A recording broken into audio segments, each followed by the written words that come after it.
You've heard you should take probiotics, but what's the point if you're making the common mistakes that kill the probiotics before you can even reap the benefits that they offer?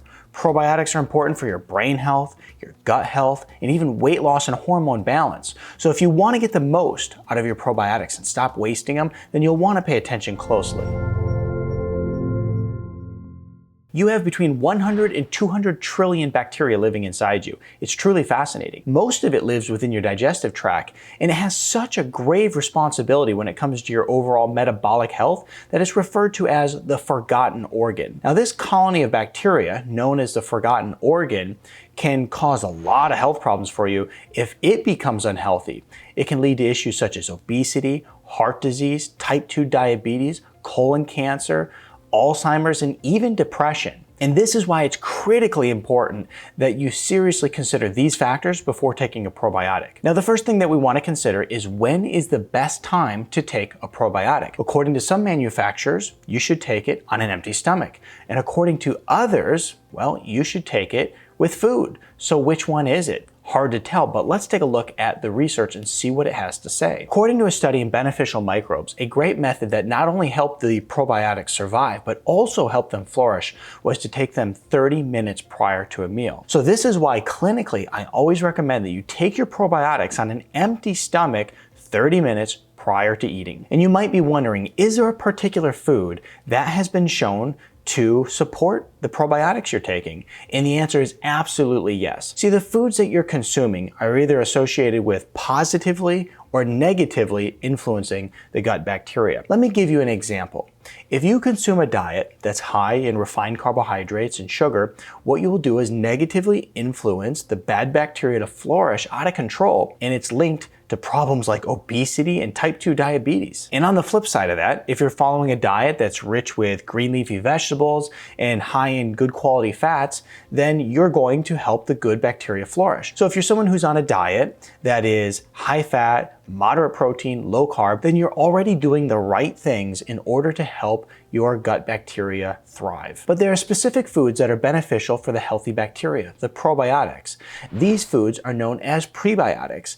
Prebiotics feed the healthy gut bacteria, and it helps them produce nutrients for the colon cells. So it makes your whole digestive system healthier as a whole. Now, these prebiotic foods are foods such as onions, garlic, asparagus, berries, bananas, beans, and peas, according to the research. So whenever you take your probiotics, if you can incorporate some of these foods in, certainly do so. So it's important to remember that the foods we eat will either positively influence the gut microbiome or send it way off in the wrong direction. And that's why it's critical you know this information before taking probiotics. But let's say that you're taking probiotics and you're seeing no results at all, really frustrating. Well, let's take a look at the 4 top reasons this would happen. The first on our list would be, well, the probiotics you got weren't refrigerated, and by the time you got them, they didn't work. Well, we could take a moment of silence for the hundreds of thousands of bottles of probiotics sold on Amazon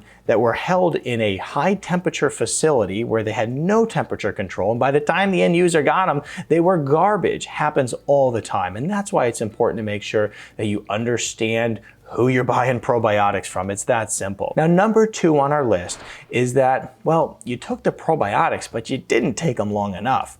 This is very common because a lot of people will look at probiotics as if they're taking a medication. That's not what it is. It's not a medication at all. According to the research, you need to take probiotics day in and day out for months in order to see positive influence over a period of time. I can tell you I've taken probiotics for years on a regular basis at this point. The next big reason that your probiotics aren't working for you is because you're taking the wrong strains of probiotics. This is very common too. And what happens is as you look at probiotics, each probiotic strain has a very unique benefit that it offers. And sometimes you need certain ones and sometimes you don't. And the question, of course, well, how in the heck do I know which probiotic strains that I need? The best way to do this without making it complicated and seeing a doctor and getting a bunch of tests done, the easiest way to do it is just to cycle out probiotics that have a huge diversity of different strains. What I'll do is I'll put a link in the description to a probiotic guide that I've made, and I show you exactly which two probiotics I use in order to cycle out 1 month after the other in order to do this for me. Now, number 4 on our list as to why your probiotics may not be working is because you took a probiotic with a prebiotic in them. Now wait a minute, I thought prebiotics were supposed to be a good thing. Well, they are, but not necessarily, and this is where it gets a little bit confusing, because depending on you as an individual and maybe a condition that you're facing, you could actually have some really negative side effects from a probiotic combined with a prebiotic. Let me give you an example. If you have IBS, it could cause you to have an upset stomach. Or if you're somebody who has small intestinal bacterial overgrowth, it actually would cause the bad bacteria to flourish, and as a result, you would get gas and bloating and a lot of discomfort. So what I always recommend to people is just take a probiotic without a prebiotic in it, right? Get your prebiotics from your food, but don't combine it. Don't take it within the capsule of the probiotic itself. And the ones that I recommend never use prebiotics just so that we could avoid those issues. Now, there's something else you should know before taking a probiotic, and that is, what in the world do you do if you start getting some negative symptoms? So let's troubleshoot a few common ones together. I had a patient one time that was terrified to take probiotics. She asked me questions like, what kind of negative side effects should I expect from these? Should you expect? I thought, wow. And then she even asked questions like, will these cause me to run to the bathroom all day? Well, of course the answer to that was no. Here's the thing, is that probiotics are wildly safe, and it's very rare that anybody has any negative symptoms from taking a probiotic.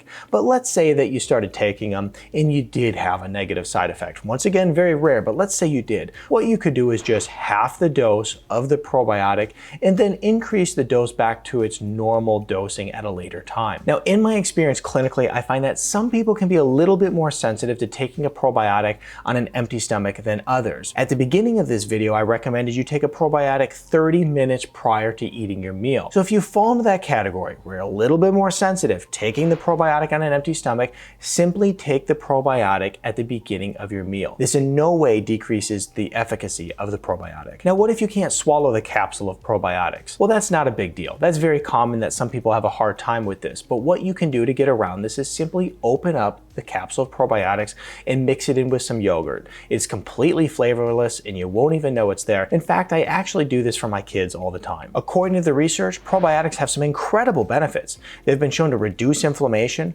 fight off depression and anxiety, support healthy cholesterol, also even help you moderate your blood pressure. It's been shown to boost immune function, and I can't think of a more important time to boost your immune function. It's been shown to improve your skin health and also promote anti-aging. And this is why I believe wholeheartedly that probiotics should be part of everybody's daily health routine. As always, it's been an absolute pleasure on educating you on how to take control of your health naturally. I highly recommend that you watch this video next.